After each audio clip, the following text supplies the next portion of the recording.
Okay, so money is not a problem, it is the problem. And if you have ever said, I just need the money to make my film, then this episode is for you because the money exists. That's the good news. And the real question is, why can't most creators access it? So in this episode, I sat down with Matthew Morris of Pinyon Pictures and Dr. Thomas Kingston of C-Suite Media, just fresh off his release of the new C-Suite 2025 Media and Investor Survey Report. It is a fantastic investor report that you should definitely check out. But one of the biggest takeaways, well, there's trillions of dollars out there waiting to be deployed, but it doesn't flow towards good ideas. It flows towards influence, audience alignment, and clear narrative positioning. And today in this episode, we break that down of what does that mean, how to apply it, and how to increase your odds of getting funded. And also, if you want one-on-one help tightening your package, you can DM me and we'll see if it makes sense to work together. I do hope you enjoy this episode. Hey, Ron Newcomb here with the Indie Coach Podcast.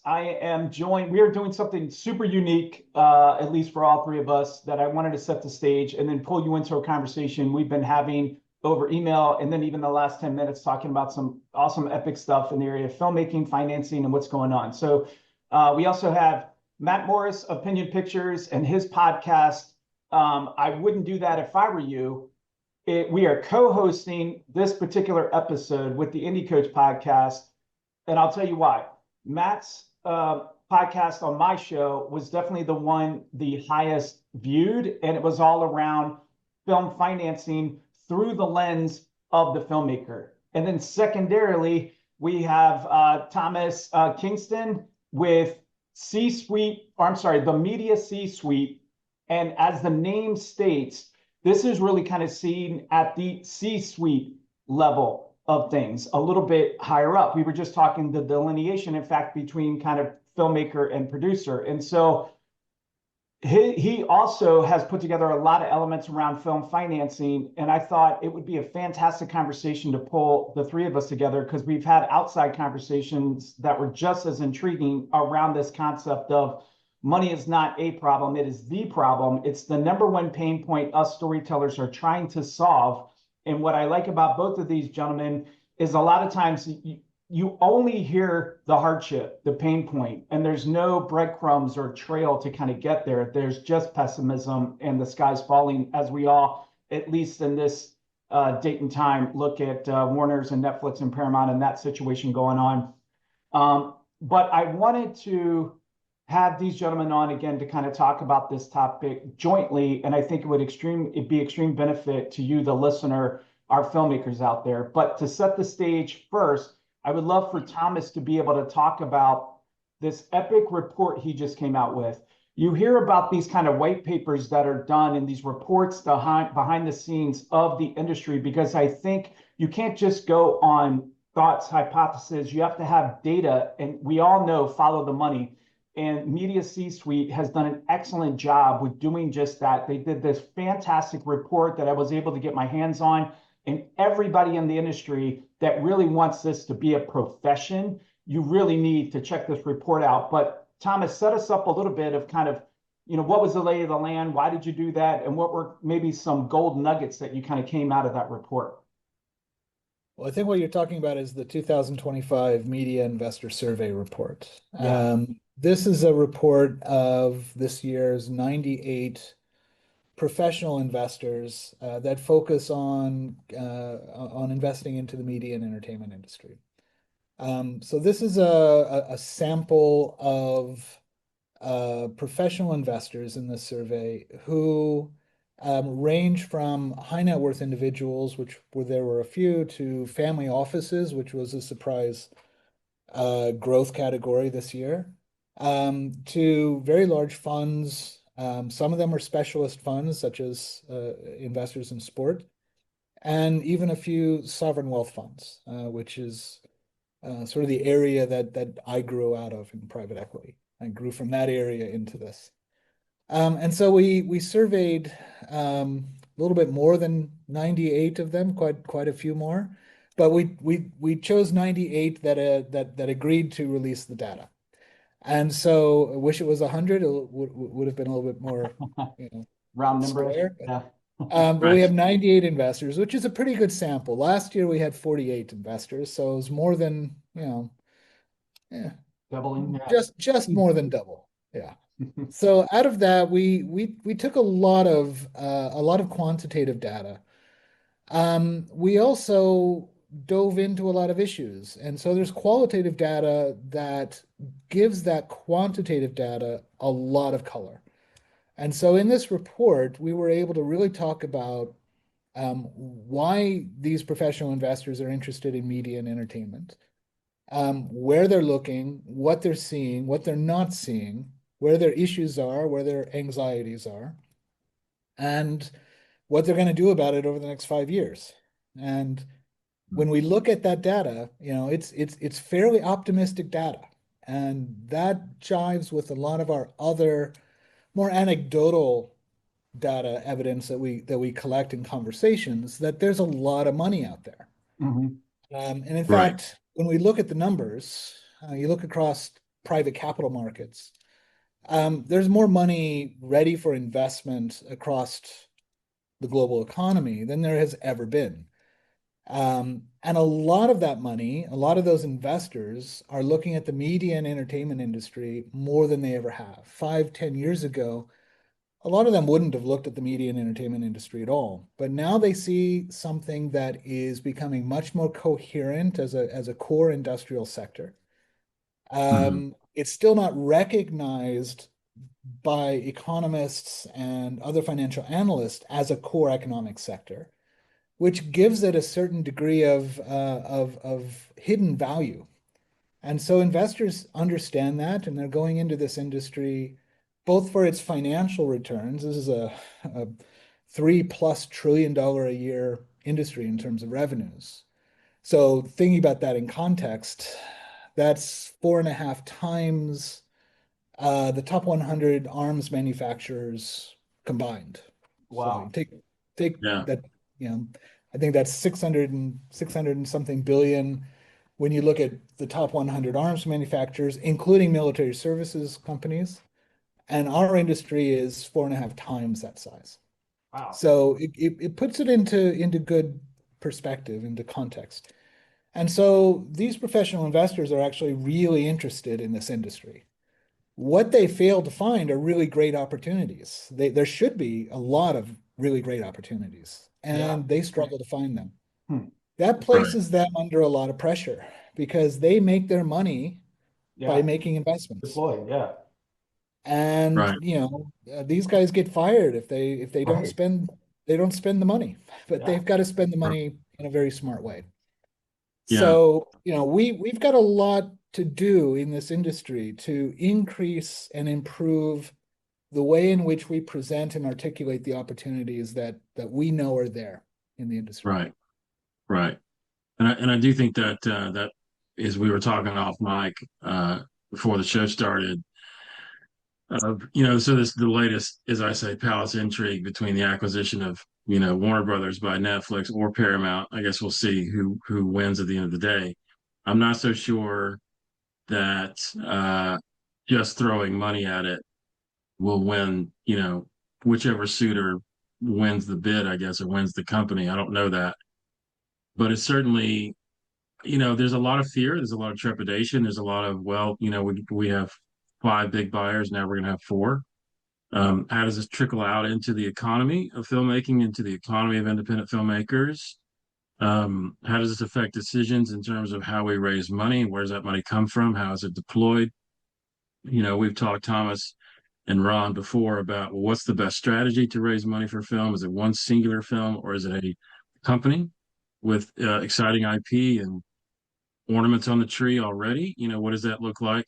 And really, at the end of the day, it comes back to one thing. It comes back to the thing that you say a lot, Ron, is money is not a problem, it is the problem in the independent film world. I personally think, you know, this merger, and I don't think it's going to be the last one. I think there's going to be another giant buying another giant. Yeah. And when the stars align for them economically or politically or whatever that motivation is.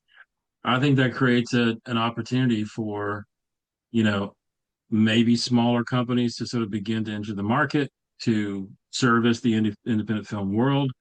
Um, maybe, like in the record business, there were smaller labels that always had some sort of connectivity to a larger label for distribution, but the creative energy was sort of more on the ground level.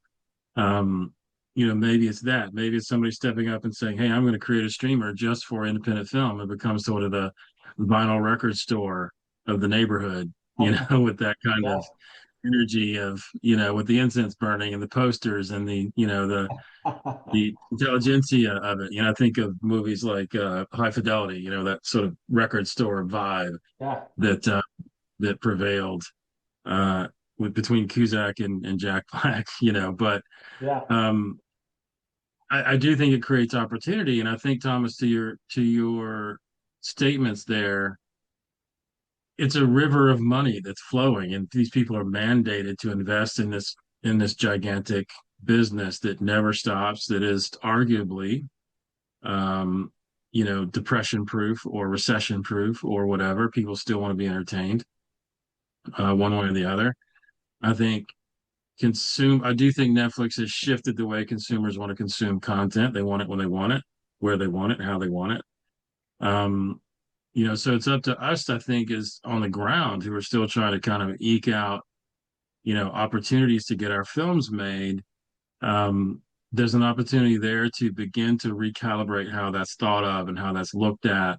And as you say, or we've talked about before, of shifting from I'm a filmmaker just trying to get my thing done to becoming producers, to becoming to understanding the business of show business, and how do you position yourself? How do you position? And quite frankly, the classes that I do and webinars and whatnot that I do, more often than not, are populated by actors who want to control their own destiny a little bit better. You Yeah. know, People who are coming to it maybe a little bit later in life who say, I've always loved film. Now I want to try to see what I can do. Hmm. Um, Regardless, there's the not that you can sort of see it in the faces of, oh, there's a lot of moving parts I have to think about and navigate. But at the end of the day, I have to figure out how to present myself to money and get money interested in me and spending it with me and my vision. And I, Yeah. I would encourage independent filmmakers to just think larger, not something that's not mismanaged expectations, not that you think, well, I want to make my indie film, but maybe I'll just try to buy Paramount. I'm not talking about that leap. I'm saying an awareness of, well, how do I fit into this river of money that's Yeah. flowing by me every day, in a sector that is not going to slow down. It's going to evolve. It's going to change, as we saw with the music bit. I was in the music business when Napster came around, and myself along with a few others are like, just buy it, just buy Napster, buy the technology, because this is where we're going to go. And they chose to fight it with Right. very very recognizable results. Right? Yeah. This is different. I get it, but we are still in an evolutionary change. And I think, Thomas, your ideas in terms of, well, how did we get here? Why is there a a real interest in this sector that is gigantic? And maybe that's because it is merging with technology, as we've seen. Netflix is a tech company, Apple's a tech company, Oh yeah. right? And they're driven by eyeballs, and they're driven by subscriptions, and there's a ceiling to that, and yada yada. So it is a logical sort of collision between sectors, for better or for worse, I think. Yeah, I So mean, I definitely see the element where you're talking about of people coming together and who's going to buy who kind of in the future. I could see a scenario where you have vertical content. Maybe I'm seeing YouTubers create mega studios, if you will, little micro studios down in Texas. And I'm also, and I'm sure you guys are both seeing this, brands brands are coming mm, out of the woodwork and not doing a little commercial with their stuff in it. That's not what I'm talking about. It's not like this scenario. I'm talking they're creating their own studio. They are creating their own studio. Look at Chick-fil-A. They created a little animation studio. That is going to be kind of the new way. And I'm seeing brands get into that. And I could see, someone with vertical content, YouTubers or brands, eventually getting so big in a conglomerate that they end up buying, acquisitioning, we're talking years down the line. But I wanted to kind of break something down and then send it over to you, Thomas. Opportunities. We talk about opportunities right now, recognizing though that these people in these VC companies are risk averse and they know their jobs on the line. I can only imagine the stress. If you don't move, your job's at risk. If you move and it's a wrong move, your job's at risk.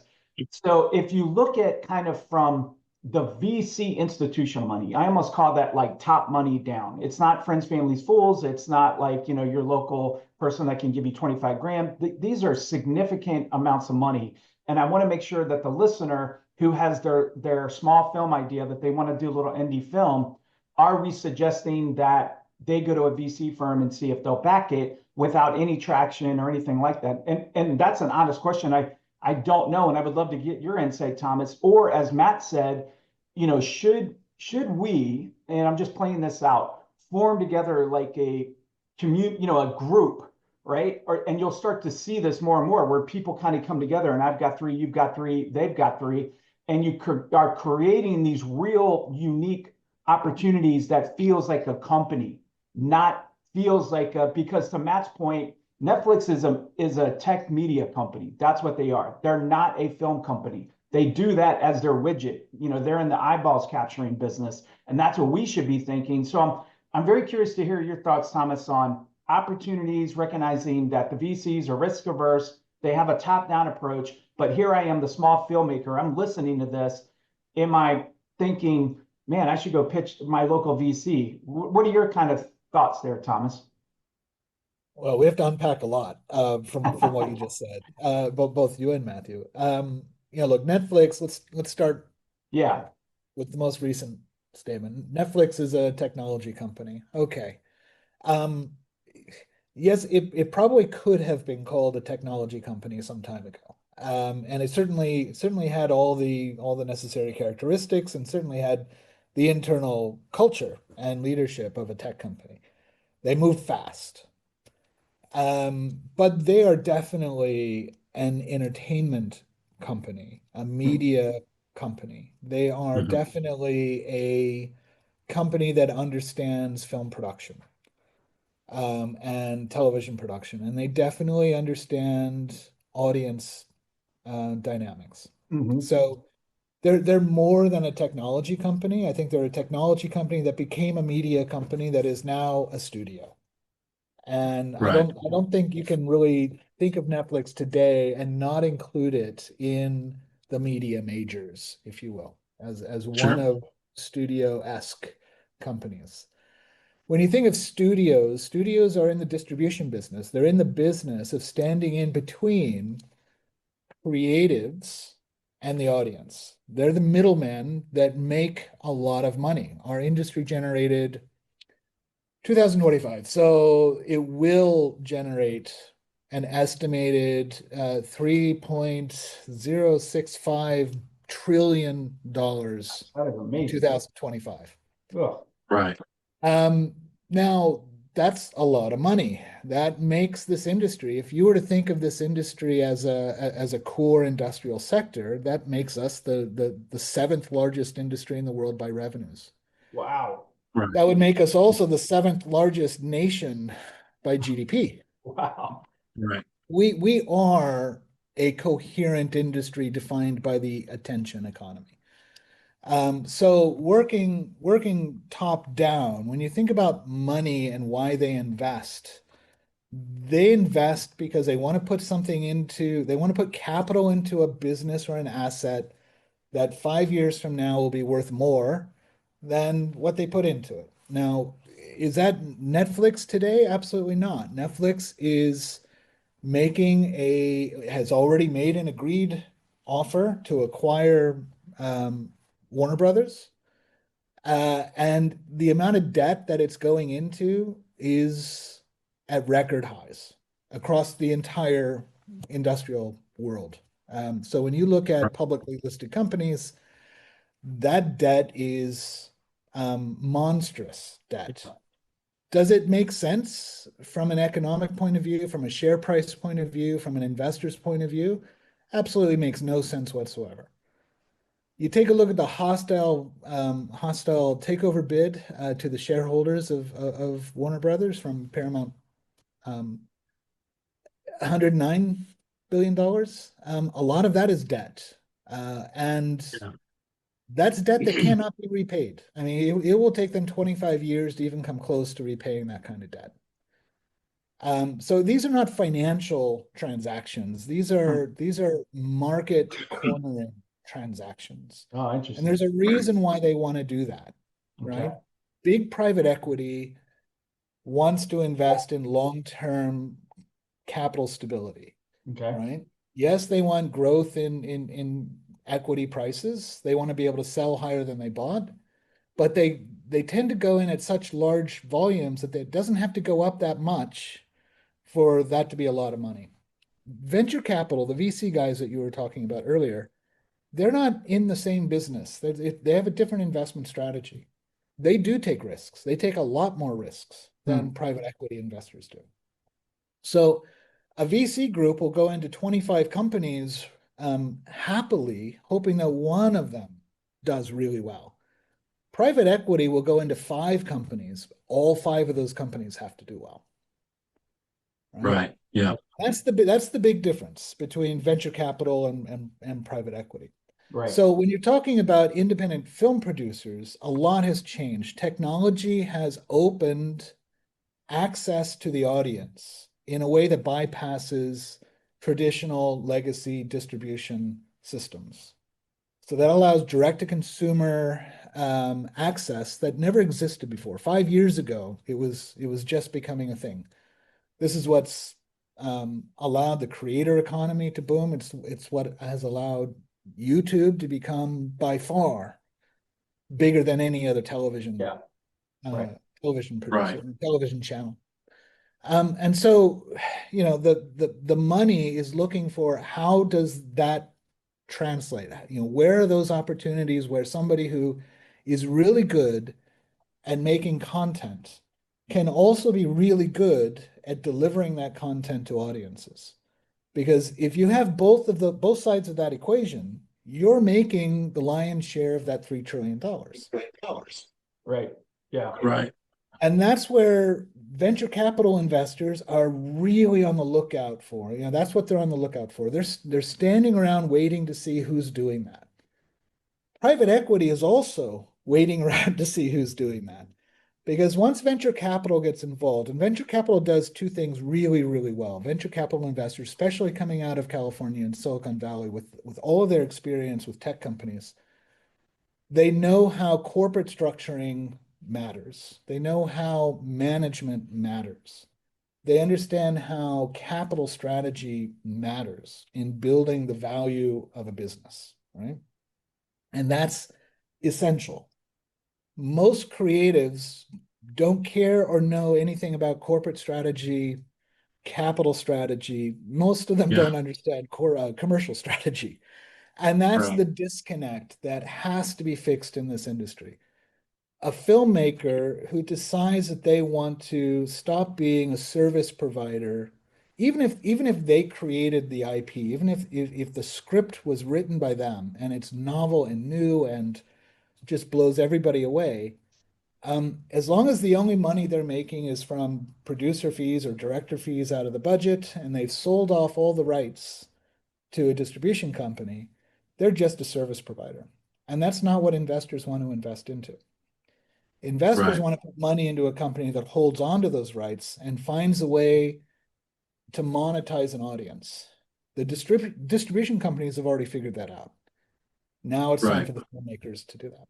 So Yeah, I direct to love that. consumer business models are the future of this industry. That's what will balance out this Right. 100+ years of studio dominance in our industry. So direct to consumer. When you were talking about VC companies, one of the things that I find is that there seems to be certain thresholds that VCs, based upon their thesis, seem like they want you to hit. And I always find that VCs, because they're looking at more traditional companies, they kind of want you to be at least marginally down the road. Like if I come and say, I'm telling you, I have a great idea, but I have zero revenue, zero, track record, even if my C-suite of team has a good track record. This is an honest question. I really don't know this.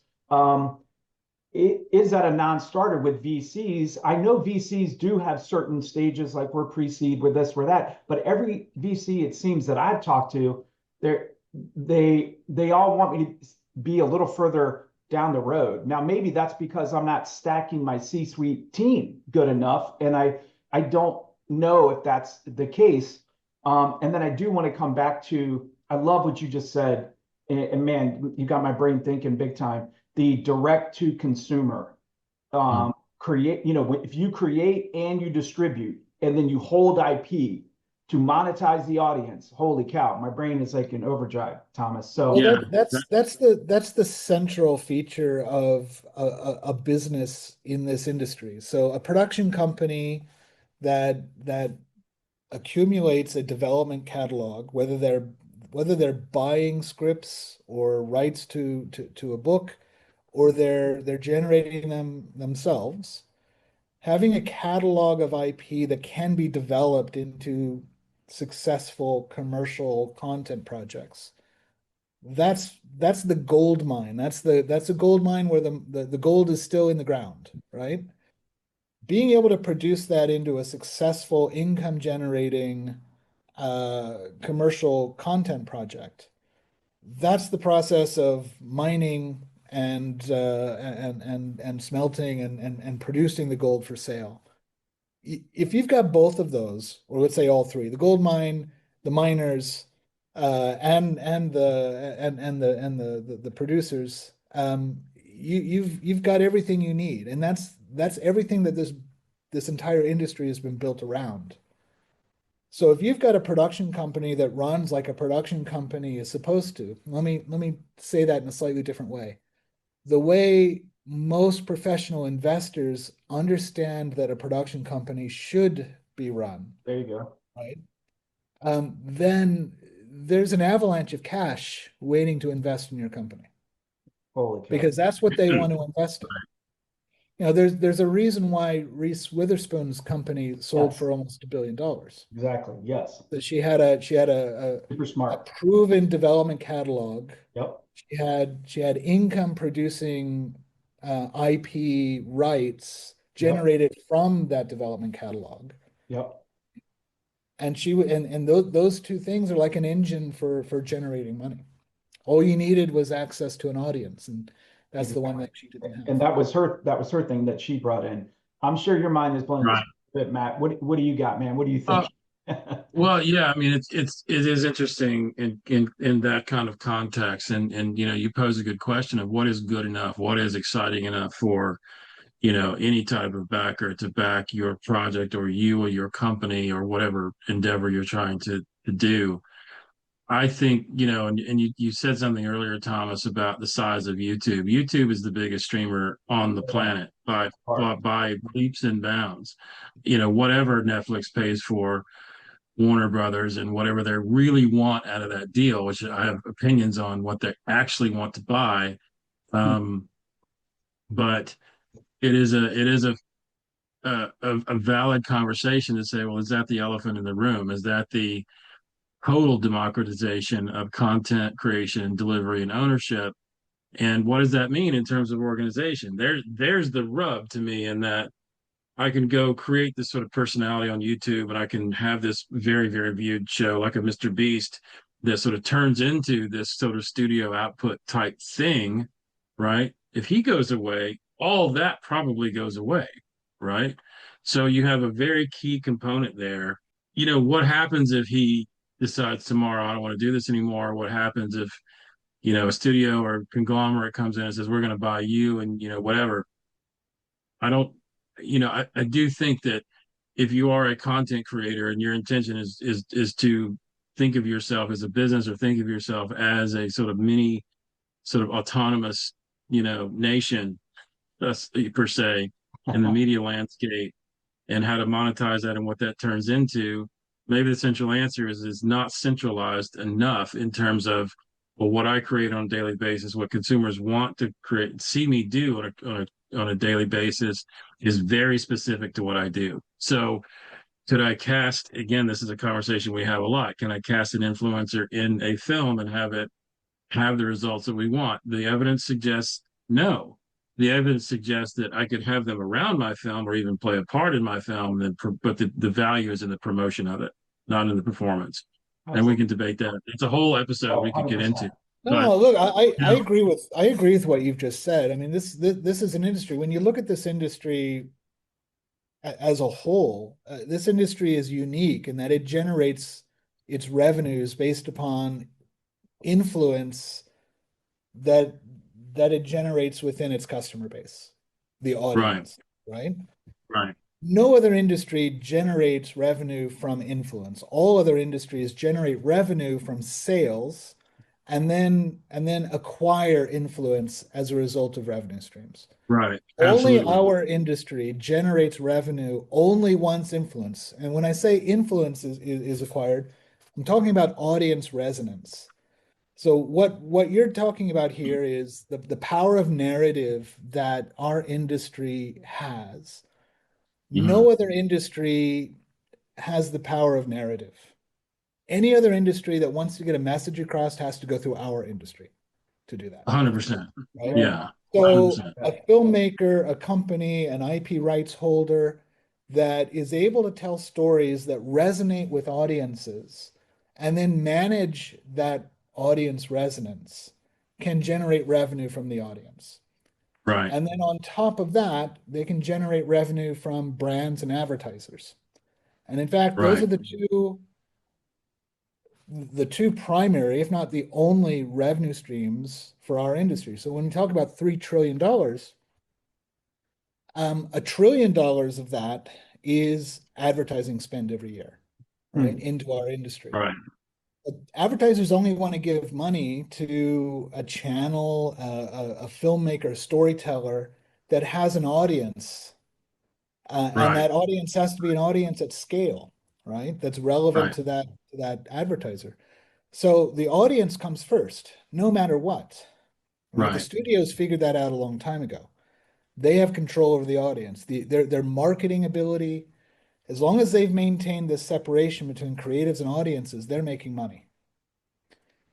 Right. So for an independent film producer, an independent filmmaker, you have two choices. You either continue down the traditional business model of generating content for somebody else to distribute.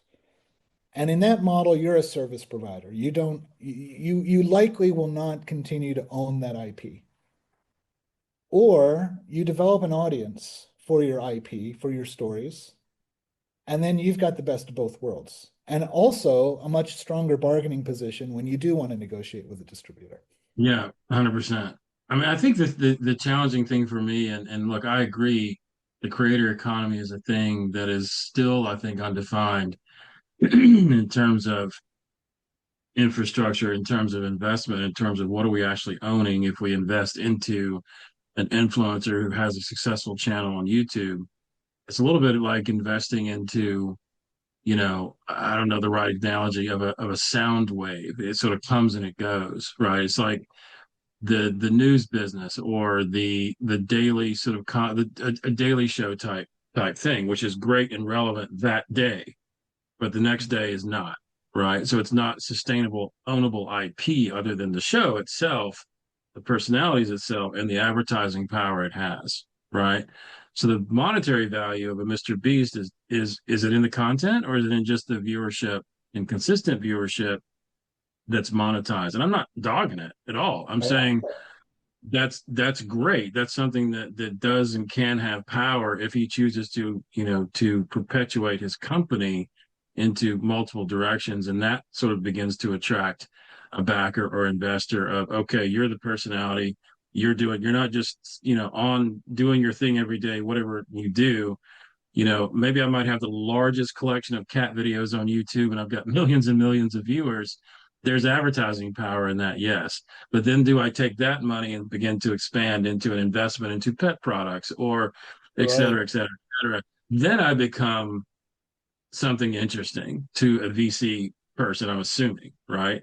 Because when I'm Well, producing, I own and I don't, and it disappears as soon as somebody clicks on something else, right? It's not a movie that exists forever or a song that exists forever, right? It's not something well, that I think it comes down that to this makes sense, concept of right? audience resonance. So if you've got a piece of content that resonates with an audience and you're able to manage that resonance to Hmm. scale, right? Right. That's where value is created. That's where you're able to True. do two things. You're able to extract value from that audience through consumer spend directly to you for access to the content. And you're also able to leverage the attention that that audience is giving you as a storyteller, right? To sell access to the audience, right? To Right. to advertisers. Right. And those two revenue streams are incredibly powerful. And there's a bit of feedback between those two. It's the Sure. management of that resonance that generates, it's something that we call narrative capital, which again is something unique to Sure. our industry. Narrative capital is the ability to generate revenues and other outcomes from audience resonance by by presenting that audience with content, right? So you present the content. If it's Right. bad content, you're not going to get the resonance, and you're not going to be able to manage that resonance. But the companies that can generate a huge amount of money, and there's no Sure. rocket science to this. It's either good quality content that resonates with audiences or it's not. Yeah. And you Sure. you can throw 100 things against the wall and see what sticks. That works. Mr. Beast, there are many people out there that would call that not high quality content, and yet he's Right. generating more money than somebody who believes he generates super high quality content. Yeah. Right. And if Well, yeah, it's commercial the if bottom line. commercial Yeah. returns are what you measure the success of your business on, Yeah. Like, um, that matters. yeah, you had been saying a few things Yeah. I just think are, frankly, some gold here. So, um, once influence is acquired, that I'm going to make a t-shirt of that. That is really on point. Audience resonance, you said that extracting value from that. The power of narrative is through us. Man, if that doesn't scream opportunity, then you're not hearing us. And then the narrative capital, which you just mentioned, if if I'm a filmmaker listening to this and I'm trying to skate to the puck, I'm trying to find that blue ocean opportunity, where would you, any thoughts or advice? I mean, again, I don't know that we need to say it, you got to go A, B, and C, because we all know Hollywood is an interesting beast and it moves on its own and nobody can kind of predict at times.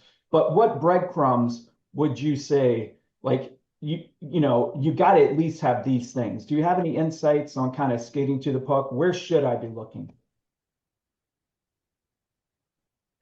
Well, I think it depends on your perspective. If your objective is to build audience and build market share and develop and manage that resonance, um, perhaps Matthew's a better source of that information. If you're looking for raising capital to make that happen, I would say you have to have the corporate management and strategic mindset that a Right. business person has. And then on top of that, you've got to have all the creative Yeah. abilities that Yeah. allow you to generate content that resonates. And the one Yeah. thing that I think will overlap between my world and Matthew's world is that going forward, if you're a production company, you're building a modern production company, um, you need a team around you. And you need a team with Yeah. complementary skills. One of those skill sets, and probably a distinct team member, has to be somebody that's adept at building audiences, building communities.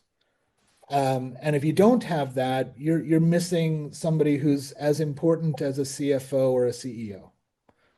Man, I love that. Yeah, Matt, what do you think? couldn't agree more. Well, yeah, I mean, I evangelize about this all the time about your team. You need someone, Thomas, and I think you're correct. You have to have that sort of creative engine that says, I have a thing that people want to see, or they want to experience, or they want to own because they had the experience in some way, or they're influenced by it. But I think you also, in that team, in that C-suite team, you need someone who speaks money, someone who understands the business, someone who understands what it means to read a contract, negotiate a contract, attract investors, speak to investors fluently, confidently. You Yes. have to have that. Producing, to me, is bringing in people who are very good at what they do in their particular lane, providing an arena for them to do their thing, and then kind of getting out of the way to a Yeah. certain degree. I want the best cinematographer. I'm not running the camera. Hmm. He, she, or they are, and I brought them in because of their skill set, right? Right. And I'm confident in what they're going to deliver. I think when you're building your team, especially if you're building a team to present, which you have to do anyway to attract cast, for example. They want to know Right. the director is competent. They want to know the producing team is competent. Who's your distribution? What am I going to look like in this story, right? And it's a common theme, whether it's in the C suites of the world or in the little indie office in the world too. You have to bring your Avengers, as I say, sort of colloquially, to do the thing and make the thing. And I think at the end of the day, we are the storytellers, we are the narrative makers, we are the influencers in a sense of what we do and how we do it and how it resonates with our audiences. And audiences will tell you right quick what they think of what you've created, right? Very Right. quickly, right? Yes. It's almost like the comedian who stands on stage with the microphone and there's no barrier between them and the audience. And whatever they say, it either lands or it does not, Yeah. but you know immediately if it does or Yeah. doesn't.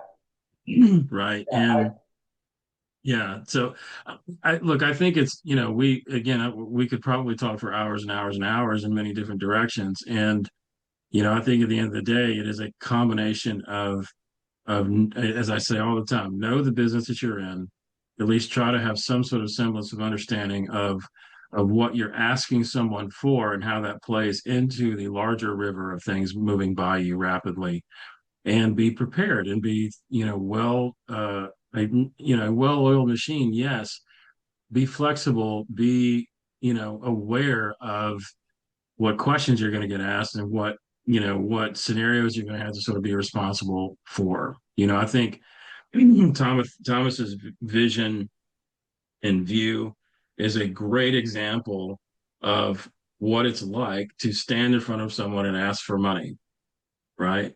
And to understand what you're asking for and who's asking, right? And the qualifications and the machinery in their heads and their minds and their businesses that have to sort of enact to respond to that. And is it hitting the things that I needed to hit? If my job is to deploy capital and my job, rests on those decisions, we're not even talking about the success of that capital. We're talking about just the successful deployment of that capital. Right. Then what are the criteria that I need to achieve to do that? Whereas on the studio side or the entertainment side, as you mentioned, Ron, it's a landmine, or it's a minefield. Do I Yeah. step too far to the left or the right, and do I lose a Yep. leg in the process? Right. So there is cautious in terms of what is perpetuated there, what decisions are made, what IP is there. What I'm hearing from sales agents is, yes, there is a want of original IP, of things, of stories that matter, of stories that entertain, things that really sort of hit into the heart and soul as the pendulum of our social experiment, shifts back and forth continually what the consumers want. And, sometimes we react to that, and sometimes we tell them what they want, right? By giving them the content that they respond to. So it's a broad question. I think at the end of the day, if you're really sort of draining it down to the central problem of money being the issue and moving entertainment projects around, I think at the end of the day, you will do yourself a disservice if you don't think a little bit larger than just the film you want to make today, Yeah. right? Absolutely. Definitely agree with I that. guess that's my Yeah. exclamation point to It that. should be. Yeah. So I'm putting together my team of Avengers, right? And Mhm. I heard this. Let me make sure that we're not going to add anybody else. So we have the audience and community person. We have the person that speaks money. And then we have the what I would call the producer. I don't want to call them the creative because everybody wants to be creative. That's why you're getting into this. Everybody wants to be narrative. But I do think there has to be someone that is kind of going after that IP or that story, it seems to me. What other position do you think needs to be added there? Or Well, is, I don't want to underestimate the power of the idea. And you as a producer, Ron, oh you yeah, see something, you go, "That's great. I get it." right. I can see this movie in my head right now. I can see who I would cast right now, and you get really excited about it, right? Then Yep. there's the okay, this is interesting content because I know there's an audience for it. I know there's an actor for it. It's the Yep. film versus the movie, right? In that sense of what am I actually trying to create. I think from a logical, practical standpoint, you're 100% right. And you make the assumption that the creative is there, and beyond is what do you do with it, right? It's this was in the music business. You can get a record, as I've said before, you can get a record made, anyone can, but can you get it played? Can you get it listened to? Can you get it sold? Or acquired in some manner? You have to have those pieces. So I think those three that you mentioned are is your starting point. Yeah. But I also think the soul of that, Yeah. right, Yep. is the thing you're trying to make, Yes. And tracking. right? Definitely agree. Yeah, Yeah, I would add to that because Yeah. this isn't a production company is not the same thing as a producer. A producer is a job. Being a producer is a job. right. You can hire 10 producers. You can go out in Hollywood or in Soho, throw a rock, and you'll probably bounce Yeah. off three producers. For sure. Um, a production Yeah, company is something different. You need to have that person that's saying, okay, then what? Because if right, the only thing you're doing is one piece of content, you're not a production company. right. Uh, and it's going to be really hard to raise equity capital into your business. You might be able to get your film made. You might be able to fill the budget for that film and get it made. I'm not saying you can't. But if you want somebody to invest in your company, you've got to be thinking beyond just that one piece of content. If you're going to make a feature film, what derivatives can I pull out of that IP? Is that a an IP that that has more than a film in it? Is there a TV show in it? Yeah. What Yeah, derivatives are there? Yeah. Also, what's the next piece of IP and when do I need to start developing that? And how do I juggle the production of this piece of commercial content with this other piece of commercial content? Do I need to take on some right. service work for cash flow, for example? Is somebody else doing a production of something and they could use my help and let's do a co-production? Mhm. Let me take a couple of producer fees out of their budget to manage cash flow. You need to have that Right. person who's thinking about what's next, what else, the and then what thinker. And I like that. that's really an operational role, a CEO role.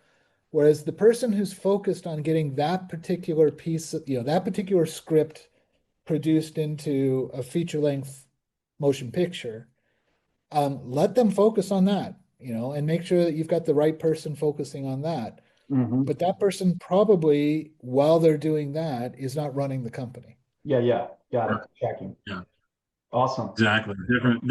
Different jobs and different what's the word? The way I'm trying to describe it. It's profession versus job, right? I- And it's Good way to put I it. think Yeah. there's a great distinction there, in what you say, Thomas. And I say this too to friends, colleagues, students, what have you, is, I've never been in a room where someone didn't say, "What else do you have?" Right? I feel like when I take on a project and I'm developing quite a few at the moment, at different stages, I'm my most effective for any of my films because there's activity around all of my films, right? right. And I get asked that a lot, as I'm sure you do too, Ron. How do you juggle what you juggle? How do you go from a conversation 1 minute about a rom-com to a television show the next to service development services the next. How do you do that? Well, you do that because that's the what we do. And it also is in service to my whole sort of master plan of seeing my projects fully realized and seeing the careers of those I work with advance, right? It's a rising And tide Yeah. it's a situation. lot easier to raise money for what you just described than it is to Right. raise money for a single project. So, if 100%. Yeah. you've got a professional investor out there that needs to deploy capital in an intelligent way, um, they're going to appreciate the fact that you've got a diversified portfolio of development projects. You can juggle all of them, and you have the management capability within your team to sell them, to develop a community or an audience around them, and to produce them in a way that generates revenues. Right. And Absolutely. you can do that. Absolutely. You can do that over and over and over again, not just once. Yeah, that's Right. fantastic. You Um, know, it's I know you've got a time concern, Ron. I just do want to say one thing that we have, and I'll say this publicly because I think it might be helpful, is that we developed what's called a bear hug strategy, right? I And love this. Yeah. that is, it's sort of slates within slates within slates, if you will, to be nimble enough to sort of pivot to someone who says, yeah, I'm good with a couple of movies because it's a decent strategy of offsetting risk. Whereas we'll look at, say, three films, and within that three picture slate, there's the artistic, there's the award winner, there's the really poignant script, but around that are two more that are highly commercial: the horror film, the action film, the sci-fi film that we know will have a legs on a worldwide audience. So we can satisfy that craving to someone who wants to back it to say, okay, well, we just want raw capitalism here. We just want a movie that's going to make some dough. Fair enough. But we can also lift up a film that has something to say, right? Has a message to it that's equally well produced, but a little more risky. So in the aggregate, it's going to do well, right? So we can satisfy kind of both things here, and it also diversifies our portfolio to say we don't just do one genre or one type of project in general. Um, we've had some positive feedback on that, and that those little sort of smart bombs, if you will, is still within the in the confines of an entity that's saying we're producing a lot of things and we're doing a lot of things positively and we're being both reactive and proactive at the same time. Yeah. Yeah. I definitely love that kind of bear hug strategy. Well, as we do kind of land the plane, we could talk for hours, I'm sure. I'm sure we'll kind of continue the conversation. But this Yeah. one of the things kind of they anchored in this is this report that you all did over at the Media C-suite. Thomas, where can people find that? Where can people find you, connect with you, and what you're doing? Well, on the Media C-suite itself, which is just simply mediacsuite.com, you can find the report. The report is really meant for economists and media executives, investors who are looking, at their peer group. Um, for the smaller entrepreneurs, the independent filmmakers, who don't want to spend 500 pounds on a 100 page report that's data heavy. You can take a look at some of the other knowledge products that we have. There's a handbook on there on how production companies generate value. And we just published an article that reframes our industry, I think, for the way it actually is today, which is Yeah. uh which is an industry that is, in the top 10 in terms of revenues that nobody recognizes. But it also explains why groups like Netflix might be trying to acquire Warner Brothers. Why somebody might be interested in Disney. Why go after these very large mass media companies? And so that Yeah. helps explain all of this, put things in context, and change the way you think about the business approach you might have in building your production company. Right. Yeah, well, that's outstanding. Matt? Well, I would say, look, if you want some really hard data as to where things are, if you want to be arm yourself with information that's relevant, that's fresh, then what Thomas is producing there in terms of his data, his literature, everything he's doing is critical. Put on your nerd hat, dive into it, make yourself a smarter business person, Yeah. so when you're sitting in the room with someone with a check writer, you can dazzle them with knowledge that they probably don't have, that if they go check is going to be backed up. So I would Or, encourage you or to do or that. it's knowledge that they do have and they expect you to. Mhm. They expect you to have that Well, same that's a knowledge. that's a very that's a very fine point, and I say that a lot when I'm advising clients or even in my own team, is that I want them to know I know what I'm talking about, Right. right? I want them to have confidence in me, that I have in myself to deliver what I say I'm going to do, and that is knowledge for them to go, oh, this guy knows, he knows the business he's in, right? He It's knows what it's he's it's trying to critical. do. It's key because professional investors are not afraid of learning, and that's what they spend their entire lives doing. They'll put 80-hour work weeks into it. Most of that is reading. Most of that is trying to understand what they're investing Right. into. Yeah. Yeah, 100%. 100%. You can find me at pinionpictures.com. That's my website, and there's a little bit of some information there, some of the projects I'm working on.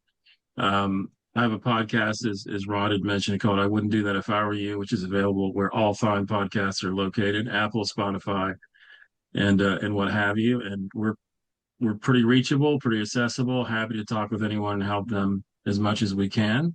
And hopefully we can do this again. I love our fireside chats, Yeah, so to no, speak. definitely. No, I do too. I could talk about this for hours, for days. It's just, Yeah. it's part of what I do. Yeah, I That's know what Yeah. we me love. too. Yeah, it's hard not to geek out to it. So, okay, well, on behalf of I Wouldn't Do That If I Were You and the Indie Coach podcast, we definitely appreciate you being with us, listening, and being a part of this community and this tribe. It wouldn't be anything if you weren't out there listening. So please do like, subscribe on both of it. But I think we're good to conclude our epic conversation with Dr. Thomas Kingston. So thanks for watching, and we'll see you on the next one.